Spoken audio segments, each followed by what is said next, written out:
Some people with disabilities are exempt from the state's mask requirement.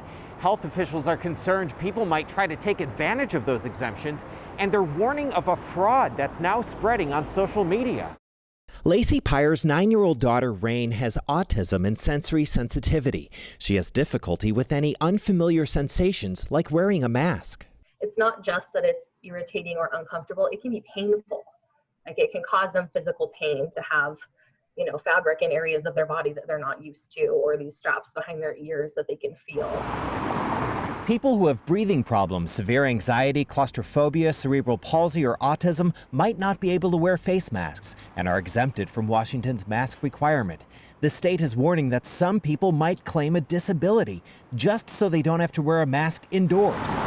They point to a fraud circulating on Facebook. Homemade flyers and cards like this one claim the holder does not have to wear a mask in public, and under the Americans with Disabilities Act, they don't have to say why. It warns of fines to any business that questions the validity of the card and says denying access will be reported to the, quote, Freedom to Breathe Agency, a made-up group whose website and Facebook pages have been taken down. It's definitely frustrating because those laws are in place to protect people who actually need them.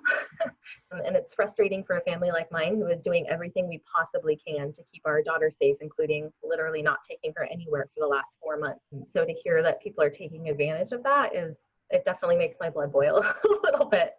The state says a business cannot be forced to allow you inside. They can, however, make reasonable accommodations for people with disabilities who cannot wear a mask. Those accommodations include wearing a loose scarf or a face shield, doing curbside delivery or online ordering, or just doing business over the phone. In Seattle, Ted Land, King 5 News.